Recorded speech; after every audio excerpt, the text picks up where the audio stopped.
Bonjour et bienvenue à Mémoire vivante. Aujourd'hui, j'accueille la famille Léon Brassard. Bonjour Raymond. Bonjour. Bonjour Yves. Salut. J'aimerais ça que vous me parliez un peu de votre famille, les ancêtres. Je pense que c'est Raymond qui va prendre la parole pour le début. Ben oui, parce que je me sens redevable de ça, parce que j'ai vécu dans la maison avec les 4 générations, ensemble. Pas avec Léon, mais avec... Quand je suis née, il y avait 4 générations dans la même maison. Alors, moi, je trouve ça important de remonter de ça, là. Oui, j'aimerais ça que tu m'expliques. Le premier arrivant, il arrivait de où et comment il s'est envenu et tout ça? Ouais, Léon, il a fait partie des gens qui sont venus de Bécancour ou de Nicolette, qui ont traversé la savane pour s'en venir s'établir. Dans ce temps-là, il arrivait à Blandford ou à Stanford, là, dans le comté de Stanford, à Blandford. Puis là, il est parti de là pour s'en venir s'établir. Je ne sais pas s'ils ont donné une terre, mais ça a dû être une terre à défricher, là. Alors, il est venu en 1843 s'établir sur la ferme au 11e rang. Dans ce temps-là, c'était pas Plessisville, c'était Somerset. Okay. Alors, il est venu s'établir là. Puis, il s'est marié la même année à Zoé Doucette. Puis, c'est ça. Ils ont parti comme ça. J'imagine qu'ils ont dû manger des branches un peu parce que c'était pas colonisé. Puis, ça devait pas être facile. Fait que dans le fond, ils ont défriché ça. Ils ont eu des enfants. Oui. Et ça a été une famille de cultivateurs, si je ne me trompe pas? Oui, ils ont eu 9 enfants, puis c'était une famille agricole. Mais là, je peux pas te dire comment il y avait de chevaux puis qu'il y avait de vaches, là, mais en tout cas, il n'y en avait sûrement pas gros, là, mais ils ont commencé bien tranquillement. Donc, c'est ça, ils ont eu 9 enfants. Donc, un est né l'année même qu'ils se sont mariés. C'est né tout de suite. C'est-tu la maison que vous m'avez parlé qui a été construite? Oui, c'est ça. On n'est pas capable de trouver une photo parce que la maison qui existe encore, que Yves habite, oui. C'est en 1908 qu'elle a été construite. Mais avant, on ne sait pas l'histoire. Okay. On ne sait pas dans quoi qu'il vivait. Certainement pas d'une roulotte. Non. Ça n'existait pas à cette époque-là. Non, j'imagine qu'il y avait une maison avant. Il y avait une maison, mais on ne peut pas voir. C'est un descendant de Léon qui a fait bâtir la maison en 1908. C'est ça. Puis Léon a fait construire une maison éventuellement. Ben, il a dû se bâtir un camp, là. Mais après la maison... Mais après, c'est pas Léon, c'est son garçon, la femme de son garçon. OK. Ernest. Ils ont eu 9 enfants, puis là, c'est Ernest qui a pris la relève. Qui a construit la maison. Il a fait construire la maison, oui. Cette maison-là, elle a coûté combien? Ouais, à l'époque, en 1908, elle avait coûté 1 000 $. Ce qui équivaudrait aujourd'hui à... je sais pas. Je sais pas, aujourd'hui, peut-être... 500-600 000? 500-600 000. Ah oui, certain. C'est incroyable. 1 000 $, c'était beaucoup d'argent dans le temps. C'était une grande maison. Oui, parce qu'il y avait beaucoup de bouches à nourrir, hein. Fait que elle était avant-gardiste, elle était veuve, là. La grand-mère, là, la femme de Ernest, là, était veuve, là, et Ernest était décédé. Puis on fait bâtir cette maison-là. C'est de là qu'est partie la crise du logement. C'est ça. J'aime ça. Puis là, cette dame-là, elle est veuve d'Ernest. Oui. Elle élève 9 enfants toute seule. Ben, en tout cas, Ernest, il est mort c'était en 1902 qu'il est mort. À 52 ans. Toute seule, parce que là, on sait très bien que le bien-être social et toutes ces choses-là n'existaient pas. Ah, non. Il n'y avait pas d'aide aux familles. Qu'est-ce qu'elle a fait, cette dame-là, pour pouvoir s'en sortir? Ben, elle a compté sur ses enfants.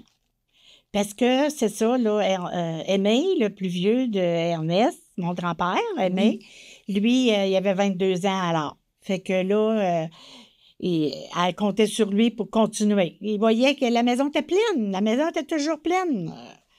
Puis il y en avait plusieurs encore dans la maison. Puis là, c'est ça. Mais Aimé, il s'est marié... Ça, c'était en 1902 qu'elle a perdu son mari. Puis en 1904, grand-père, il s'est marié. Aimé s'est marié à Albertine Cara. OK. En 1904. Et là, Aimé et Albertine, ils ont eu des enfants aussi? Oui, ils ont eu 8 enfants. 9. 9 parce que Denis est décédé. Oui, c'est ça. 9 enfants. Et ça a toujours continué sur sur une ferme où il y a ça s'est arrêté? Ah non, jamais, ça s'est jamais arrêté. Hein? Ça a toujours été de père père en fils. succession en succession, là, tout le temps. Là, c'était vraiment la roue qui tourne. Puis il y avait toujours du monde à la maison était pleine. Parce quand papa, on disait pépère là, dans le temps, quand mon grand-père a pris la terre, ben il y avait encore du monde à la maison. Puis là, ils ont parti, là, durant ce temps-là. Là. Tu sais, ses frères, ils sont partis. Il y en a 3 qui sont partis en même temps, puis s'en allaient rester en Saskatchewan, en Albertville, où il était donné une terre à défricher. Donc, il y a des brassards qui vivent peut-être encore en Saskatchewan. Oui. Puis, c'était le même principe qu'ici, ils donnaient les terres là-bas? Ben, j'imagine que le gouvernement qui donnait des terres, c'était des lots qui donnaient pour aller s'établir. C'était la condition qui a le défricher. C'est la première fois que j'entends qu'on parle d'aller du côté de l'Ouest canadien. On entendait souvent que les Québécois traversaient aux États-Unis, mais c'est la première fois que j'entends. Mais cette fois-là, ils sont partis 6 pour aller rester là, des cousins. Parce que Rosanna, la femme de Ernest, c'était une pèlerin. Okay. Puis dans les cousins pèlerins, dans les enfants pèlerins, il y en a qui sont partis avec eux autres. Dans l'Ouest, travailler. Puis dans les brassards, il y en a un qui est décédé et jamais revenu ici. Il est mort de la grippe espagnole. OK. C'est le fun. Je trouve ça le fun de découvrir toutes ces choses-là. On parlait tantôt, il y a eu des périodes difficiles, évidemment, mais vous m'avez parlé la dernière fois qu'on s'était rencontrés de grand-maman vieille. Ma mère vieille. Ma mère vieille, ma mère jeune. Bien, ça, c'était les générations. Nous autres, là, ben, c'est parce que là, c'était Ernest et Rosanna, parce qu'Ernest est décédé. Rosanna a cédé la terre à Aimé. Mais avant de céder la terre, là, il la vendait pas, là. Avant de céder la terre, là, il fallait qu'il fasse le preuve. Il fallait à condition qu'il garde ma mère. OK. À condition qu'il garde ma mère vieille. Là. Rosanna, elle vendait pas, mais tu me gardes. OK. C'était la condition. C'était sous condition. Oui, c'était sous condition. Je te donne la terre, je te cède si on préfère, mais tu me gardes. Exactement. C'était-tu comme ça juste chez vous? C'était comme ça pas mal partout? C'était comme ça aussi quand mon grand-père a cédé la terre à mon père. Mais là, à ce moment-là, la grand-mère n'était pas morte encore, là, quand il y a eu ça. Puis, il y avait l'obligation de garder ma mère vieille, Rosanna, puis garder grand-père Aimé. Alors, c'est pour ça que c'est ça que j'ai vécu, moi. J'ai vécu avec tout ce monde-là, dans la même maison. Ça devait faire quelque chose d'incroyablement nourrissant dans le sens où tu sais, être élevé avec des personnes âgées qui nous montrent plein de choses. Oui. Je viens de comprendre, parce que je te connais bien, Raymond, d'où vient cet amour-là de la nourriture, tu sais, de faire à manger. Ça doit être dans la famille. La table était grande, là. Vous étiez combien à table, par curiosité? Bien, on était souvent une dizaine de personnes en même temps, là. Souvent, là, mais regarde, j'ai jamais vu de conflit, moi, dans la maison. Jamais.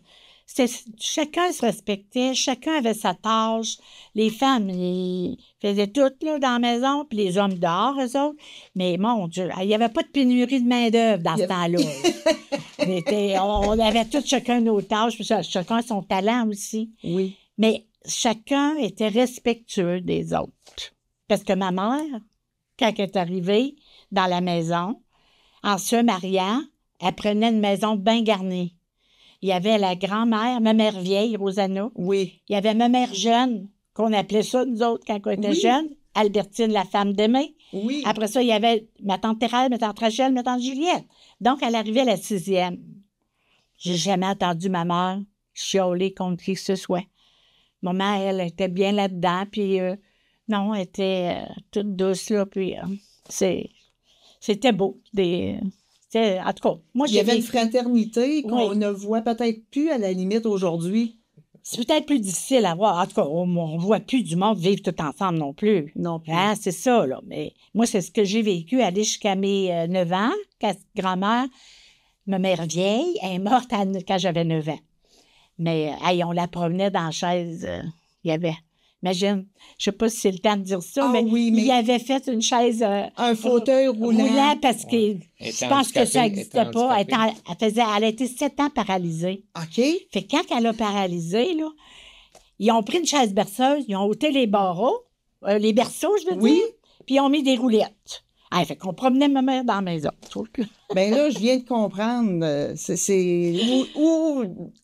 de loin là, que les brassards sont. Les gars, particulièrement, les filles, je les connais pas, mais que les gars brassards sont manuels puis Ingénieux. Oui, ingénieux. Oui. J'allais dire inventif, mais Ouais, ingénieux. Ouais, c'est ça.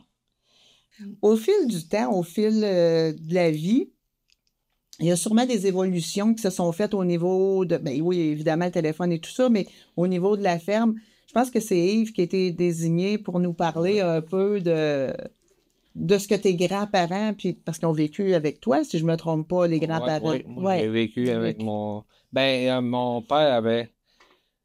dans les années 60, mon père il avait séparé la maison. Quand ils se sont mariés? Oui, L'année quand mon père s'est marié en 62. Il a séparé la maison pour pouvoir garder son père encore. Ouais. Mais là, il avait chacun leur logement. Ça, c'est la maison bigénérationnelle. Ouais. Ben oui, Les débuts des maisons. Ouais. On n'appelait pas ça comme ça, mais aujourd'hui, le terme a été donné. Mais on a vu... mon grand-père, il a vu le courant rentrer en 1945 dans le rang 11, l'électricité. Après, Puis le téléphone au début des années 40 aussi. Mais là, le téléphone, il y avait plusieurs sur des lignes. Ça s'appelait Somerset. Oui, c'est ça. Le téléphone Somerset. Le téléphone. Puis l'électricité s'appelait Shawinigan Power. La Shawinigan Power. C'est ça. C'est intéressant. Oui.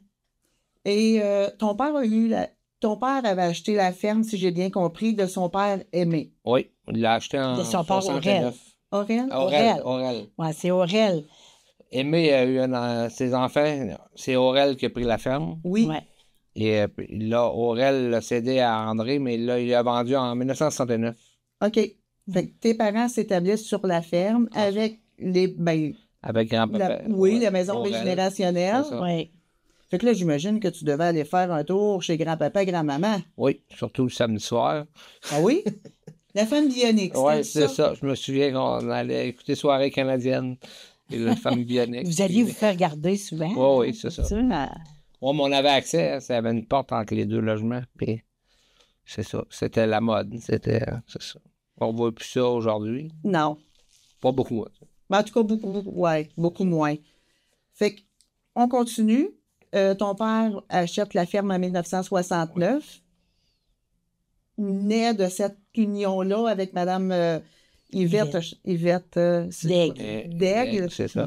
Il naît combien d'enfants? Comment tu as fait? Il y a eu 5 enfants, dont une qui est décédée à bas âge. À naissance.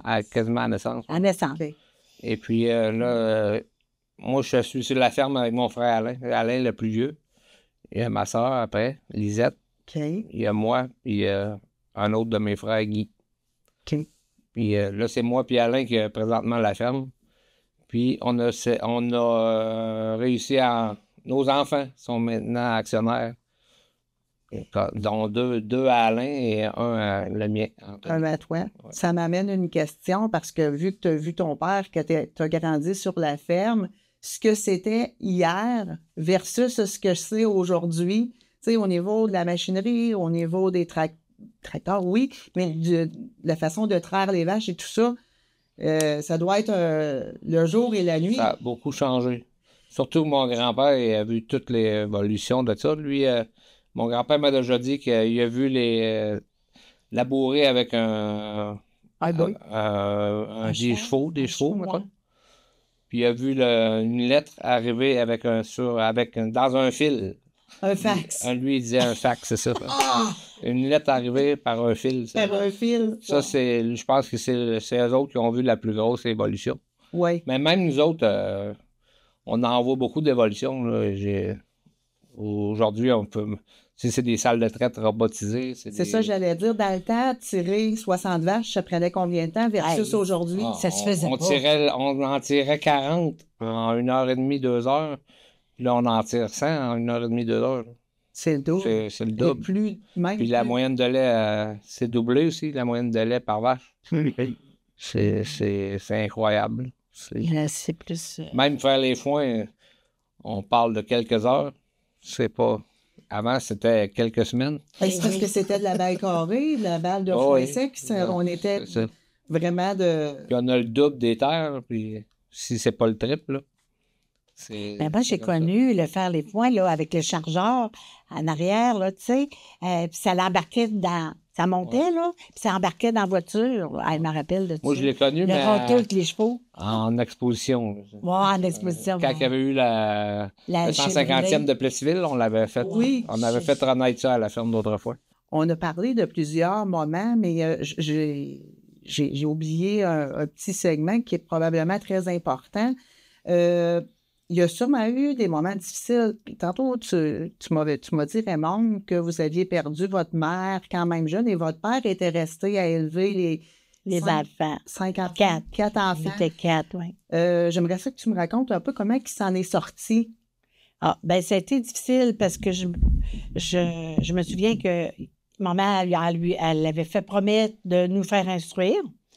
Puis, elle était beaucoup malade, fait qu'elle a été un mois à l'hôpital Saint-Sacrement à Québec. Puis, je me souviens, papa, il avait dit il a fallu que je vende 2 vaches pour payer ça, payer l'hôpital. Puis après, ben, quand elle est morte, ben là, c'était pas plus facile. Il fallait qu'il se trouve quelqu'un pour être à la maison aussi. Là. Il y a une de mes tantes qui est venue demeurer chez nous. Puis la grange a tombé. L'étable, elle s'était effondrée parce qu'on était allés glisser dessus. Nous autres, en tout cas, on l'a dû amaganer pas mal, mais en tout cas, la grange a tombé. Fait que des grosses épreuves, là. Puis, tu sais, il y avait... Ben oui. Puis après ça, ben maman, en faisant promettre de nous faire instruire, ben lui, là, Gilles était déjà au Collège de Lévis quand elle est décédée, donc il a continué son cours classique. André, il a sorti, il voulait aller à l'école d'agriculture, donc il est allé. Puis Lisette est allée à étudier pour faire son brevet d'institutrice, là. Alors, elle était à tête forte. Les 3 en même temps, là. C'est ça que j'allais dire. 3 enfants à l'école en Il payait même temps. ça, là, lui, là. Fait que moi, je me souviens, papa, il disait, c'est pas facile. Puis, il appelait ça, vous savez, dans la vie, là, mes enfants, là, il y a des années de vaches grasses, mais il y a des années de vaches maigres aussi. Tu sais, papa, il disait ça. Puis, je pense qu'il a trouvé ça dur, ce bout-là. Mais, on l'a jamais vu se décourager. Puis, après ça, je pense que ça a été quand il a acheté, il dit, tu pourrais peut-être parler, toi, le silo, là. Oui, bien, quand il était quand même avant-gardiste, mon grand-père. OK. Ouais. Puis Très, c'était très un être qui il lisait beaucoup. Il se tenait toujours... C'est vrai. Oh. Il était instruit. Oui, il était instruit. Ben, Il il se tenait au s'instruisait. courant de tout. Oui. On le voyait aller, à tous les jours, je le voyais aller. Puis en 1959, il a décidé de s'acheter le premier silo Harvestor qui est rentré au Québec. Ça, c'était... Silo bleu. un silo bleu qu'on appelle aujourd'hui. hermétique. Ouais. Ouais. Mais il avait payé ça, que je me rappelle qu'il m'avait dit 15 000 dans le temps. Oh mon Dieu. Hey, dans le temps, Puis c'était... un voisin avait vendu sa terre l'année, 1 an ou 2 avant, 12 000 avec la machinerie et la maison, tout. Puis Ça ton avait- grand-père s'en va investir 15 000, Ouais. ce qui est l'équivalent du monsieur là d'à côté avec sa terre au complet. Oui, c'est ça. Puis là, il s'avait fait quasiment le fou de la paroisse. Là. C'était le fou du rang 11. Ouais, En tout cas, au moins, En tout cas, Mais en tout cas, le silo est encore là aujourd'hui. puis le silo est encore là. Puis il est-tu fonctionnel? Très fonctionnel. Ben, voyons. On l'a modernisé d'année en année. Là. On l'a même doublé. Mais il est encore très fonctionnel. mais papa s'était fait convaincre aussi que en ayant un silo, il serait moins obligé d'acheter une moulée. Des Ouais, c'est grains, ça serait mieux. Puis, Mais il voyait c'est- loin. Comme il les voyait- premières oui, c'est trailleuses, c'est visionnaire. c'est lui Comme qui a tu eu dis. ça, les premières trailleuses. il a été avant-garde. Ouais, c'est ça. Ouais. Hein? Premier tracteur dans le rang, c'était Ouais. tout le temps comme ça. Le Massé-Harris. Ouais, c'est ça. Massé-Harris, je me rappelle, tracteur rouge. Mais on est encore un peu de même aujourd'hui. Là. On essaie de se tenir à la fine pointe. Là. Voilà. C'est sûr, sans exagérer dans l'argent. Non, je comprends le principe d'être visionnaire, d'être avant-gardiste, Oh oui. d'essayer d'améliorer ce qu'on a. C'est ça. Mais si on veut suivre aujourd'hui, c'est comme ça aussi. Il faut voir un petit peu plus loin. Mais je me souviens quand André était jeune, il était toujours en train d'être on appelait ça l'hangar, là, à côté. Il faisait toujours de quoi. J'avais fait même, pour jouer à madame, un téléphone avec des cannes de tomates. Je m'en rappelle de tout ça. Ça marchait, là. Puis, André, papa, il disait, c'est un ingénieur. Puis, moi, je suis convaincue de ça. André, il a fait, je sais pas comment de patente, qui a inventé ton père. Puis, pour que ça aille mieux sur la ferme, puis pour les voisins aussi. Oh oui, c'est ça. Puis, Yves, il continue ça, là. Ben oui. Il continue ça. Et à tout bout de champ, moi, en tout cas, je n'en reviens pas. Je suis dépassée par tout ce qu'ils font. C'est vraiment une ferme extraordinaire. Ouais, Ben, ouais. ce que j'ai vu, moi, ça dépasse l'agriculture parce que c'est... Bon, je voudrais pas, Yves, que tu t'enfles la tête. Je te taquine. Non, mais il y a tellement de belles choses que tu fais de tes mains, les foyers. J'ai vu tantôt, tu m'as montré un four à méchoui. Ça dépasse. Avec rien, tu fais quelque chose. Oui, c'est ça. Fait que tu as pris ça quelque part. Ben, souvent, je vois quelque chose, j'essaie de le reproduire. T'es comme André. le faire mieux. André, il allait à quelque part, il voyait quelque chose. Oui. Ah ben, là, il examinait ça comme il faut. Ah ben, je serais capable de faire ça. Puis c'est pareil. Ben, moi, je cherche à connaître le fonctionnement de la machine Oui, c'est ça. pour pouvoir comprendre. C'est ça. C'est important de savoir comment fonctionne une machine. Ben, c'est une forme d'intelligence, ça. Des fois, on dit, Ouais, j'étais c'est pas ça. bon à l'école. Ça veut pas dire que parce que quelqu'un n'était pas bon à l'école, qu'il n'y a pas d'intelligence. Ah non. Fonctionnement. Non, c'est Mais ça. même quand j'étais jeune, les vieilles laveuses à tordeur, là, où Ouais. j'ai toujours regardé comment le fonctionnement de ça. Ça c'est la base, là. Oui. C'est la base d'un mécanisme. C'est simplement dans une laveuse à linge.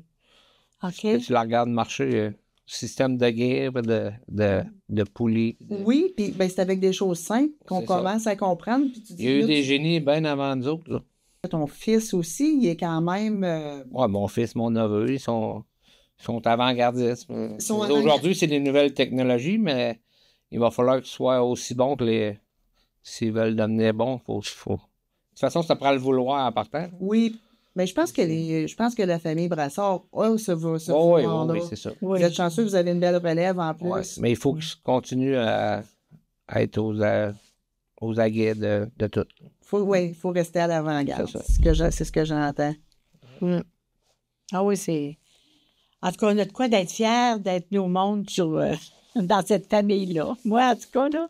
Oui. Puis j'ai 80 ans, puis je pense que on a de quoi être fiers d'avoir cette famille-là à notre source, là, puis qu'on voit aussi que ça évolue toujours, que ça continue. Mais moi, c'est ce que j'avais retenu de notre rencontre qu'on avait fait ensemble.